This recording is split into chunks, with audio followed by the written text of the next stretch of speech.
We're getting in the Wayback Machine, going all the way back to the 2021 NFL Draft. Fifth-year options have been exercised or not on those 2021 first-round picks. So 2021 Draft regrade, it takes 3 years. It's been 3 years. Let's get into the 2021 Draft right now. NFL analyst Brian Peacock and former NFL scout Matt Williamson bring you expert NFL analysis every day in less than 30 minutes. Get an inside look at the NFL on the field and in the front office with elite breakdowns to next-level analysis and in-depth information only for the real NFL fans. This is Peacock and Williamson, and it starts now.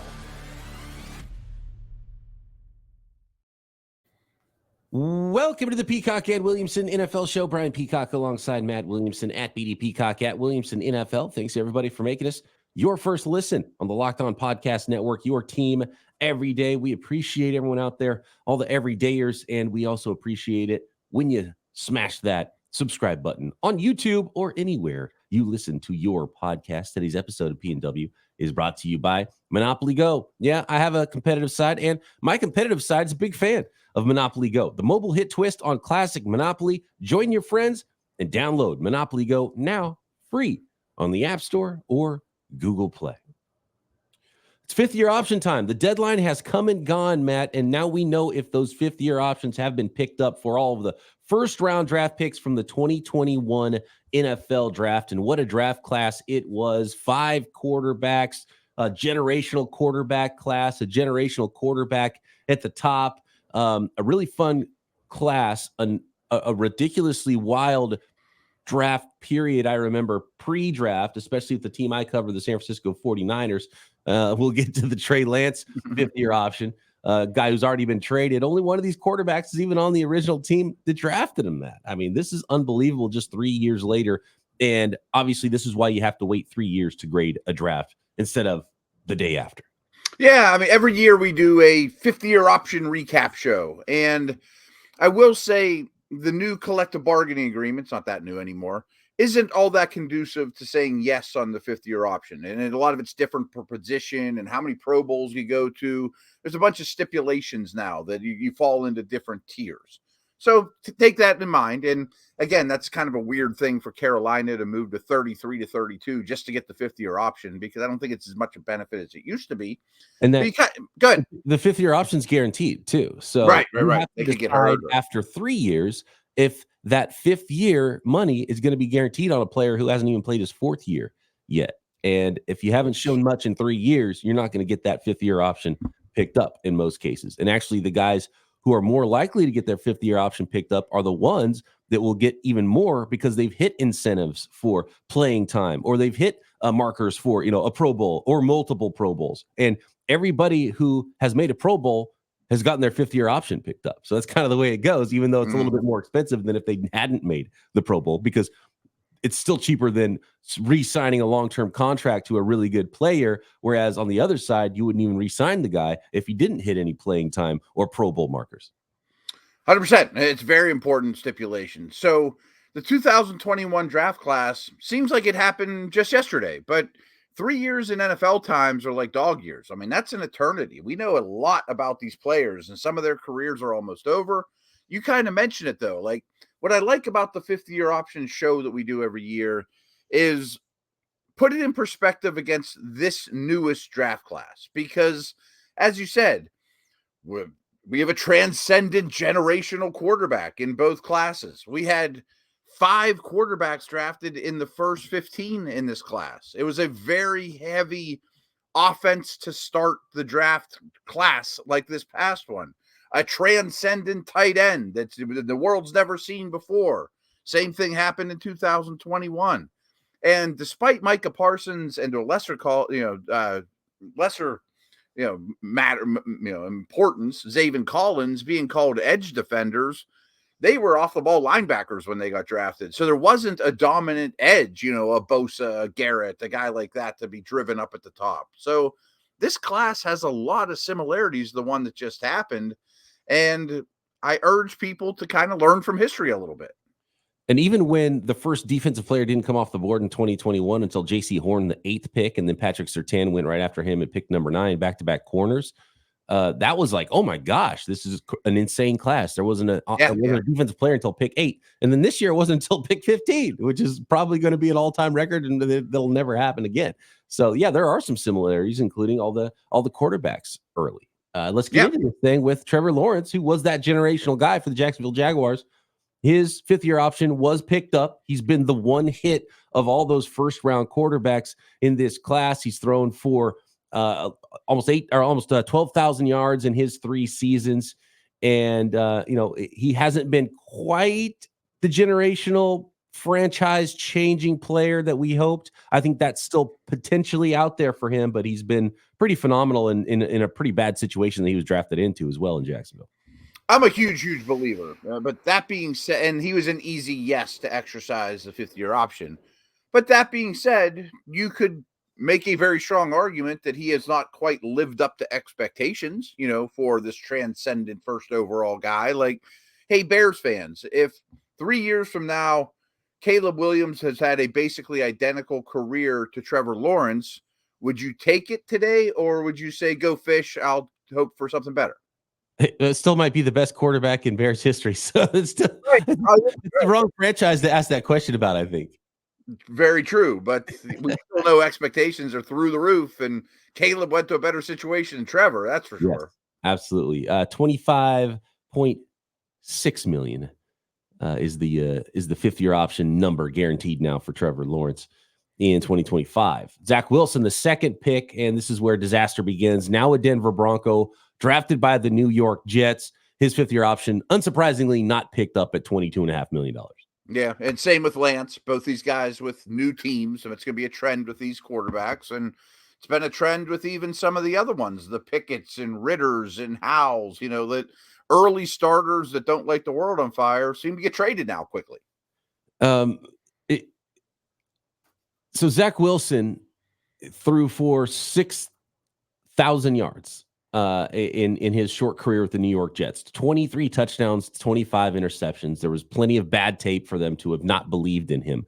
But the Trey Lance one is just it's on another level. It really is, yeah.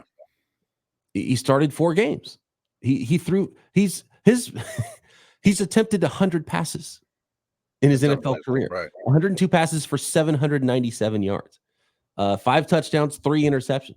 That should have happened before the end of his first year, right? That it's insane. There's a guy who was drafted number 3 overall that a team spent a couple extra first-round picks to go up and get at number 3, and has had 0 shot in the NFL to do anything. It's one of the craziest career paths I can ever remember for Trey Lance coming out of North Dakota State, playing really 1 year, an immaculate, perfect year, perfect record. 0 interceptions in college, wins the FCS national championship. It was like a perfect 1 college season. COVID hits, which I think added to all this. This was the COVID is definitely a theme to this draft too. There's no doubt about that. Yeah. There will be 30 for 30s and documentaries about the unbelievable. He may never play football, right? You draft a guy number 3. He never even got a chance to prove he was bad. Right. I've never seen anything like it.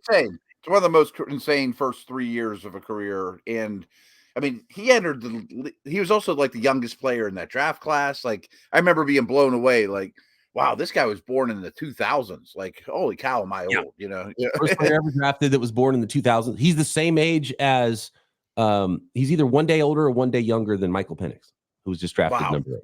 Right. So he cool. Transferred, gone back to school, been a super 6-year senior, and get some playing time. He hasn't played. It's pretty wild. So better than I do, but I mean, just give me a T or an F, true or false. Trey Lance will once again get a legitimate chance to compete for a starting job in this league. I would probably say no. I lean towards F. Yeah, because I think false. Hard. Yeah, false on that, just because it's so hard to get there once you're not there. And the further he is removed from playing, we're talking 2019 was when he had that perfect season at North Dakota State. I mean, think of Fields in this class. Like, he's not really going to get a legitimate chance to fit my criteria. Legitimate chance to win a starting job. Like, Fields is probably already out on that. you're the backup and the starter gets hurt in week 14. That doesn't count. Right. Like goes into camp this time of year with he's got an equal chance to be the starter. I think that ship sailed. It would be really difficult, and he's not going to get that opportunity in Dallas. It was probably the worst team for him to get traded to, that there was no opportunity there either. And then I look at other teams like, the New York Giants. How did the New York Giants not throw a pick at Trey Lance and give themselves an opportunity to have something to compete with Daniel Jones? He went to one of the most entrenched spots with the quarterback who doesn't get hurt and misses games. And they already had a good backup in Dallas too. I know it's the same division, but like Seattle, I mean, at least give me some kind of backup plan out there. And this is probably true for a lot of these guys, a lot of the ones we mentioned, the Pickett's and Ritters and Howells, et cetera, et cetera, et cetera, Mac Jones. They probably need to be like Mac Jones probably needs Lawrence to get hurt this year.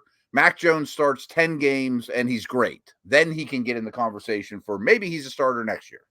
Yeah. And I could have seen another team like the Jets or, one of these other teams that need, a backup quarterback. Rams, Seattle, just a team to have a younger backup quarterback. I could have seen them make a move, and maybe they still could make a move for Trey Lance, for a later round pick or something. It wouldn't cost much. He's gonna be up again after this year. Yeah, where you could potentially get a shot, but he's probably gonna have to wait another year to even be able to compete for a backup job somewhere, because it's the worst spot for him in Dallas. Anyway, we got to move on here to some of the rest of these, but it's just one of the most insane draft picks ever is Trey Lance, and how little he has still had a chance to even prove he's bad like the other quarterbacks have. I mean, and what would Dallas have to do to allow Dak to leave in the free agent market and turn it over to Lance? Like, that's almost a impossible story to write unless Dak gets hurt early and Lance plays 12 games and is awesome. Right. And remember, part of the problem for Lance is he got traded at the end of camp. So he didn't get to go through an offseason with the team that he played on. So this is his first offseason in Dallas. So maybe he has a chance to, maybe he did impress some people. And then they say, oh, maybe we do have something here in Trey Lance. He wasn't even the 2 though. He was inactive on game day. You couldn't have him as part of your plan. No, right. Unless Dak gets hurt and then he proves something, because you need that public perception of him to be like, okay, maybe he is something, right? So, I mean, we could talk about him forever, and frankly, you probably have for the last 3 years. So we had Trey Lance, who actually haven't talked about him much once he was traded, which brings us back to the whole thing with the Atlanta Falcons this year. Falcons fans are going to get fatigued talking about their quarterback situation. And I think that was part of the Lance trade for the 49ers, is like, you got to go too much. We got to get rid of one of these guys. We've already made our decision at quarterback. We don't need this other story that's nonstop.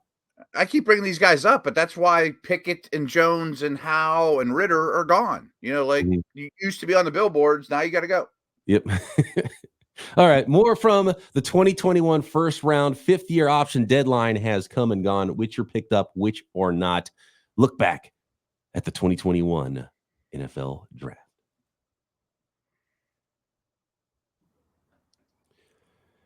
This episode of Peacock and Williamson is brought to you by Monopoly Go.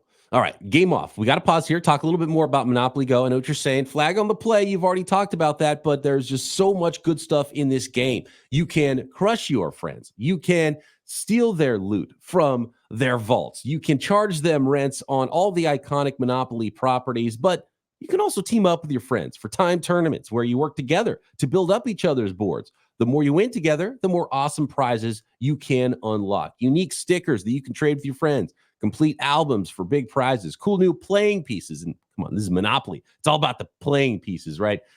Hilarious emojis for taunting friends when you smash their buildings or heist their vaults. So much more. And there's always new and exciting ways to play and constantly changing tournaments and challenges. Tons of unique mini games, always new timed events to help you win big as well.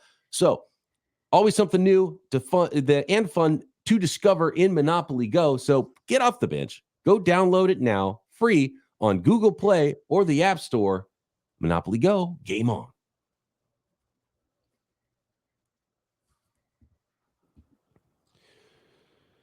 So that brings us to the 4th selection in the 2021 NFL Draft, which was the first non-quarterback after going 3 in a row at the top, and it was Kyle Pitts, the tight end out of Florida, Matt. And his 5th-year option was picked up. 2,000 receiving yards in 3 years, been really up and down But even with a Pro Bowl made, it's only almost $11 million fifth-year option to be picked up, which is, it's not crazy compared to top tight ends in the NFL. And it's, it's almost a third of what Trevor Lawrence was getting with the number one pick being a quarterback.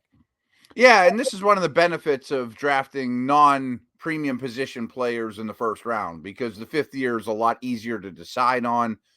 The Raiders are going to have this choice in 3 years too with Bowers, and if he's decent, it'll be up to 12 million by then, or 13, and they'll pick it up. But I wonder, if this was 15 million, would Atlanta pick it up for Pitts? What's the breaking point? Because he's still an unknown. I think it was close enough to not being picked up, but a new regime, knowing how much talent is there, they probably saw this as something. Well, if we were going to do a long-term deal with him, we would be guaranteeing $10 million. So it's not a big deal. Jamar Chase comes in at number 5. His option was picked up. He's made multiple Pro Bowls. $21.8 million will be his fifth-year option guaranteed.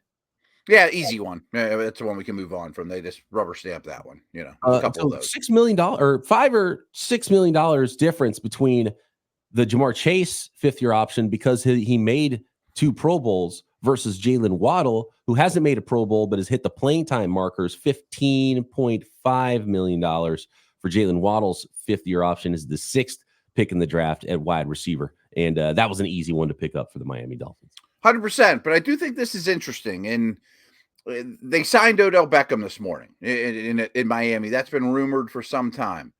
And they also drafted 2 receivers. They were late, but I like Malik Washington a lot. I actually like Taj Washington a lot too. So they got 2 slots. They already have Berrios. Tyreek Hill's making a ton of money. And they have some massive contracts in one of the worst cap situations in the league. And Dolphins fans, don't hate me, because on Twitter you did. But in my Steelerdom, I've been on this eternal search for what's a receiver I could trade for. And I brought up Waddle, and Miami fans lost their mind because they adore him. But if Tua is going to make 50 and you just signed Odell, something's got to give with their cap situation. I think they're really going all in now and realizing it's going to be a tough offseason. And I think you're going to see Odell obviously gone. He's a 1-year deal. I think Tyreek could potentially be gone in the offseason. And then you work out an extension backloaded to help the current cap with Waddle and get that under, and hope some of these young wide receivers are able to, to fill in the gaps, and they might be drafting another wide receiver again next year. It feels like that has to be the plan, because I'm with those Dolphins fans. Waddle's the one guy that you probably got to hang on to long term. Sure. Yeah, I just don't know. I don't know the finances well enough, but something's got to give. But they're a little bit like the Niners. We'll worry about it in a year. Let's try to win the Super Bowl. Right? Exactly. Yeah. JC Horn, very different fifth-year option guarantee. Skip Penny Sewell, but he's the easiest one ever too. Penny Sewell, right? Yeah, his was the number 7 pick in this draft. His was picked up. That was an easy one. I think he's taking the crown as maybe the best tackle in the league right now. I think he's the most valuable tackle in the league. If you include age. I know right versus left, but I don't care. And the Lions just paid him accordingly. Yep, absolutely. Then we had the back-to-back corners. JC Horn at 8. This was one that I wasn't sure about because he's had injuries. Hasn't met any of the markers to make it more expensive. So he's just got the basic $12.4 million guarantees in his 5th year. Patrick Surtain, on the other hand, the next pick, has made multiple Pro Bowls. He's got a $19.8 million. So $6.5 million more in that 5th year guaranteed money for Surtain over JC Horn. Yeah. And again, that's just a peel back the curtain of what this CBA has laid out for the 5th year option. Surtain's right there with Chase and Sewell. He's an easy one. But Horn, even though it's $7 million difference, you had to go back and forth on that one a little bit, I bet. This was interesting because Devontae Smith went 10th to the Philadelphia Eagles, and there was multiple trades that happened in this draft. When the 49ers traded up from 12 with Miami immediately traded with Philadelphia. So then Philly went back from 6 to 12. So Miami was then at 6 and gave up one of those extra firsts that they had gotten from the 49ers. Then Philly, sitting at 12, was like, maybe someone's going to get the guy we want. The New York Giants are at 11, so they moved up in front of the New York Giants with the Cowboys, who ended up at pick 12. And then they got the wide receiver they wanted in Devontae Smith. The Giants then ended up trading back because they got thwarted with their wide receiver they wanted, ended up taking Kadarius Toney later. And in which the Chicago Bears took Justin Fields moving up there to pick 11. And obviously the Dallas Cowboys sitting back at 12 hit a home run with Micah Parsons, who was at that point looked at as an off-ball linebacker, found themselves a dynamic edge rusher, which is why his fifth-year option is more and an easy one to pick up there. So I don't know which one you want to focus on of those, but fifth-year options picked up and actually a new contract for Devontae Smith, and then which begins after his fifth-year option, by the way. And obviously Micah Parsons picked up, and then Justin Fields not picked up. Yeah, and I don't know if there's a lot to add there. We've talked Fields to death. I mean, that's an easy one not to pick up at almost $26 million. I mean, considering what he's done. But I'm almost certain Parsons was announced as a linebacker and was originally classified as a linebacker. But then the league can be like, you're not using him as a linebacker. You got to pay him as an edge, Dallas. And they easily did, of course. Right, yeah, 21.3 there for the 12th pick and the fifth-year option guaranteed. Which is a bargain still. I mean, he might be the most valuable defensive player. It'll be in the 30s per year when he gets his new deal done, which might happen this offseason. Yep. Rashawn Slater was the 13th pick in this draft. His was picked up, left tackle for the Chargers. He's made a Pro Bowl, $19 million fifth-year option. Elijah Vera Tucker has played multiple positions on the offensive line for the New York Jets. His fifth-year option was picked up as the 14th pick, $15.3 million. And that brings us to pick number 15, former Patriot, now Jacksonville Jaguars backing up the first pick in the draft is the 15th pick in this draft, Mac Jones, quarterback. It would have been a $25 million fifth-year option, which was clearly not ever going to be picked up. No. I wanted to just do a quick nugget here on Vera Tucker, who's been a really good player for the Jets, and he's had some injuries, but they're very happy with the player. But when you take a guard or a center in the first round, so this applies to Tampa this year with Graham Barton, or the Ravens with Linderbaum, you have to pay him the average of offensive linemen. So that's really tough. I mean, the fact if Tucker would have went to a Pro Bowl, I don't know that he'd have got the $19 million that Slater and Sewell would have got, because he's a guard. I mean, he'd been like the highest paid guard in the league. So fifth-year options for interior O linemen is kind of like a bad loophole in the CBA right now. Yeah, that's something they'll probably go back to the board on in future seasons. No sense, although that guard money is climbing, man. It is very, very quickly. You're right. Yeah. Next, we'll get to the second half of the first round here, and something very interesting starts to happen with these fifth-year options in the back half of round one. Next.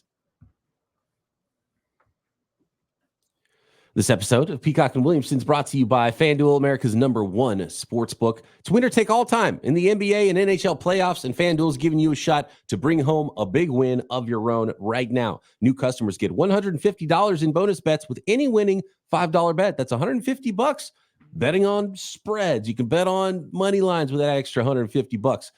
Player props and more, and of course, NFL futures bets.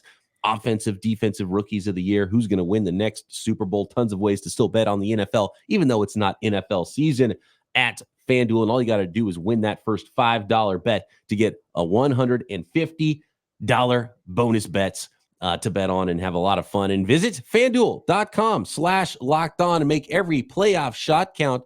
That is FanDuel, America's #1 sportsbook.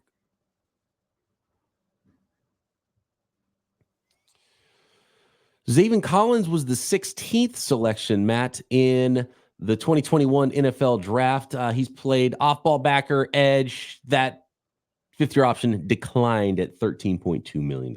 Easy one. I mean, I don't say he's a bust, but he's not worth that. I mean, that's an easy decision. Right. There's a lot of those coming up. Alex Leatherwood, clearly we knew that one was not going to get picked up. He was a disaster of a pick for the Raiders in a whole line of disaster picks for the Raiders during that time frame. Jalen Phillips, the 18th selection, been a really nice player. Injuries have been really the thing that's derailed his career, and that happened in college as well as the NFL now, but still the type of edge rusher that you're going to pick up that fifth-year option on. And, he hasn't even met the playing time criteria to make that number climb as an edge rusher. So it's only 13.2, which is something that you got to pick up if you're the Dolphins. Yeah, that actually worked in their favor. Like he's been really good, but he didn't hit the criteria. So they know he's a good player. Injuries aside, only 13.3. Okay. But they did draft an edge in the first round too. And they have Chubb. Yeah. So probably preparing for life after that fifth year. Maybe. Yeah. They don't think he Jamin can stay Davis, healthy. Commanders linebacker, his 14.4 option not picked up. Kadarius Toney clearly not picked up. Former Giant, now Chief. I think at some point very soon, probably to be former Chief as well. Yeah. Kwity Paye was the 21st pick in the draft by the Colts. His option was picked up, but again, like Jalen Phillips, it was only the basic fifth-year option, no playing time, no Pro Bowls to bump that up. So $13.3 million. And he's probably not been the player they had hoped, but also a valuable, starting caliber guy. So for 13.3, something you probably just got to pick up there. Yeah, I thought there was 3 or 4 that were on the fence. Horn, Pay. Okay, Cap's going up. We know him well. Let's lean towards the player. It's hard to fault the Titans for drafting Caleb Farley, because of the talent he had, and it worked out with Simmons, right? They drafted Simmons, who was injured, got a deal on him late in round 1. They tried the same thing again with Caleb Farley. Did not work out. They did not pick up his $12.4 million option. Christian Darrisaw is an easy one for the Vikings, starting left tackle, one of the better left tackles in the NFL now. He's developed into $16 million option picked up. Here's another one that surprised me a little bit because it's such a low number, Matt. $6.7 million, and the Steelers still didn't pick up Najee Harris's fifth-year option. Yeah, that's been a big talk of the town because they went down to the wire. That was right before the deadline. And I thought, at that price, sure, run him into the ground. You're going to run the ball a lot. You got a two-headed backfield with him and Warren. I think Warren's a better player. But you just pound him into eternity and then send him on his way, and so be it. But the fact that it went this long, I wonder if they were either considering offering him like a 2-year deal, and so they don't have to do this whole song and dance and just have him for 1 more year, or were they trying to trade him? Because Arthur Smith is a heavy outside zone team, and that is not Najee's specialty at all. I wonder if he could be had for trade. You're not going to get a lot for him, but right, yeah, it seems like a team that could need and if it seems like the Steelers want to go with Warren, he might be the better player. His yards per carry is like 1.5 yards per carry better anyway. So yeah, maybe they're not even close statistically. Yeah, it feels like something's up with that. What's crazy is Travis Etienne, back-to-back running backs in that class. Jaguars picked up both of their first or their fifth-year options from those drafted players. Etienne, who went 25th overall, he gets the $6.1 million option. He actually didn't hit the playtime incentives because of injury, because he lost his whole rookie season like Najee Harris did, and he's got I think it's like almost half as many rushing yards. Here, let me pull it up. So Najee Harris, he's missed a lot of time. Najee's been super durable. Yeah, Najee Harris has carried the ball 834 times, and Travis Etienne's only carried the ball 487, but his was picked up and Najee's was not, which is interesting. It is. I don't know if I would have or not if I'm Jacksonville. I also think they're one of the worst teams in the league at giving out contracts. But all in all, I mean, he's probably worth that for where they're at. All in all, $6 million, I would have picked that up, and then you probably just don't even sign him because he's not the biggest back, and he'll at that point have had some injury history and had carried the ball a lot, and then you go get a new running back. I also think he's a massively overrated receiver. He's very average in the passing game. Yeah, and that was the thing when he was drafted, and Urban Meyer's like, we're going to actually turn him into a slot receiver. I'm like, well, that doesn't make any sense. Okay, right. And then turns just because he's little and fast, people think he's like this awesome receiver, and he really isn't. The option was picked up for Greg Newsome, 26th pick in that class. He's been a really good cornerback. Kind of started slow. There's been rumors multiple off seasons that he's available in trade, but hasn't gotten traded. He's also a really good player. So 13.3 for a good man corner is worth it. And his option was picked up. There was times when it didn't seem like maybe it would get picked up though. Yeah, I mean they're the most cash spending team in the league. I mean their owner does not mind spending. They're in it to win it, although they have some cap stuff coming up with their Watson situation. But as you mentioned with Newsome, I thought, and most people thought, he was an outside corner. He's a 6-foot long guy, but they really have not really had a slot there. So he's had to kind of reinvent himself. If I were another team, I'd be like, I wonder if we just left him on the outside, could we get even more out of him? Right. Yep. And if the Brown season doesn't go great, trade deadline candidate potentially Newsome if those trade rumors persist. Makes sense. Peyton Turner, the Saints, hasn't done much. Not picked up. Bateman, they also at 27, they extended. Which. Maybe they just didn't want to give him the 14-3, but we don't want to get rid of you. So add a year to it and see if you can, live up to it by that way. That's why he and Sewell aren't on my list, because they weren't picked up. Okay. They were extended, yeah. Which is an interesting one, because I didn't think that they cared much in Baltimore for him, and they decided to do a deal with him to keep him there for a couple more years. I thought the same thing, but they must like him. At least let's have a fair amount of hope for him. Eric Stokes, speedy cornerback. His option not picked up by the Green Bay Packers with the 29th pick. Back-to-back defensive lineman to end round 1 in 2021. Gregory Rousseau to the Bills option was picked up, 13.3. Odafe Owe, Ravens selection. He has developed there for the Ravens at the end of round 1. His was picked up as well, 13.25. And then Joe Tryon Shoyinka, Buccaneers selection to end round 1 at 32. His option was not picked up. So multiple shapes and sizes of edge rushers to end the draft. 4 out of 5 picks there, 2 picked up, 2 not. Yeah, and you could probably lump Pay with those guys because he's the same Buck, but he was a little bit earlier pick. I don't know that I would have picked up Rousseau or Owe, to be honest with you. They both have promise. They're talented. Edge guys don't grow on trees, and you're trying to win now, but I'm not super certain that they're going to make it. Yeah, would they make big money, more than $13 million per year, if they hit maybe on the open market? Yeah. I mean, it'd be bidding wars, and I get that the Bills and Ravens are trying to win, but you need more from those guys is the bottom line. Same with Pay. Just so bringing this back to the beginning, you mentioned in the 2024 draft with the Carolina Panthers moving back up one spot to get that 5th-year option, to get their wide receiver at the end of round 1. Well, the top 10 picks, there's a 75% option rate since those 5th-year options started becoming fully guaranteed in 2018. 75% of top 10 picks, 5th-year options are picked up. From 11 to 15, it's 70%. Then it drops to 55% from picks 16 to 25. And then it falls off a cliff. The end of round 1, picks 26 to 32, only a quarter. Only 25% of 5th-year options are picked up late in round 1. And I think that's why that 5th round option, the team's trading back up in, especially for those quarterbacks, they're going to be really expensive at that point. We just haven't seen it that much. And I think that's probably why. I don't know if the end of round 1, you're not probably getting a clean 1st round prospect. And I think that's why those options aren't picked up very often. And this year's interesting because, Pearsall and all those dudes, a lot of receivers went end of round 1, back of round 2. And my hunch was Buffalo was like, they're all kind of the same to me. I'll get some extra picks, move down twice. And the difference between Worthy and Coleman isn't that great. And if I get McConkey or Pearsall or Leggett, that's fine. I'll just take the picks. Where Carolina kind of paid a little extra just to get their guy in the 5th-year option, and the 5th-year option probably won't get exercised. 5th-year option for wide receivers has been a little bit higher rate since 2018, and there was not that good before that. So maybe teams are getting a little better with those early wide receiver picks and evaluations, because since 2018, 15 wide receivers have gone in the 1st round, and it's 73.3%, 3rd highest rate. Top is all 4 tight ends in the 1st round, 100% have been picked up since 2018. Left tackle, 77.8%. Wide receiver, 73%. 72.7% for interior defensive line. Edge is 64%, safety 60%, guard 57%, and center, there's only been 0% so far. Yeah. And again, the centers and guards are going to be tackle money, safeties, tight ends, running backs.